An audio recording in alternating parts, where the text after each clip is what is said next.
Le président chinois a été accueilli par le puissant prince héritier d'Arabie Saoudite, Mohammed Ben Salman, 37 ans, au palais royal de Riyad, où il doit aussi rencontrer le roi Salman, monarque âgé de 86 ans et malade. Une vingtaine d'accords d'une valeur de plus de 110 milliards de riyals saoudiens, environ 30 milliards de dollars, devraient être annoncés dans la journée, a indiqué la chaîne de télévision d'État saoudienne, Al-Ekhbariyya. Par ailleurs, Xi Jinping participera à un sommet avec les dirigeants des 6 États du Conseil de coopération du Golfe, CCG, riche en hydrocarbures, et un autre avec des dirigeants de pays arabes, un signe que les relations bilatérales sont à leur plus haut niveau, selon l'ambassadeur de Chine. Lors de notre préparation de la visite du président Xi, les dirigeants et amis saoudiens m'ont dit à plusieurs reprises qu'ils réservaient au président Xi le meilleur accueil possible. Lorsque le président Xi est arrivé, l'Arabie Saoudite a envoyé 6 avions de conciergerie pour escorter l'avion du président Xi.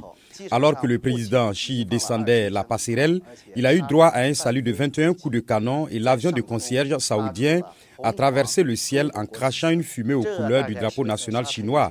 C'est probablement la première fois qu'un invité d'État est accueilli de cette manière dans l'histoire saoudienne. Le géant asiatique et le pays du Golfe, son principal fournisseur en pétrole, cherchent à renforcer leurs relations sur fond de rivalité entre Washington et Pékin dans la bataille d'influence au Moyen-Orient et aussi dans un contexte d'incertitude économique et géopolitique.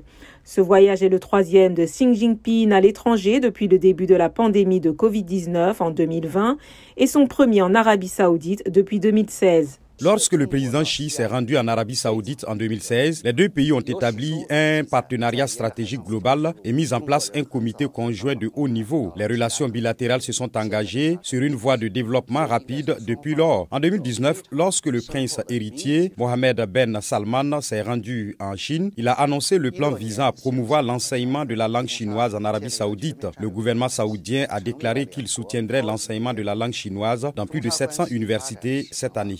C'est surtout l'énergie qui devrait dominer les discussions, ainsi que les technologies de surveillance et l'expertise chinoise en construction, compte tenu du projet NEOM, ville futuriste de 500 milliards de dollars que le prince Mohammed Ben Salman compte ériger sur la mer Rouge.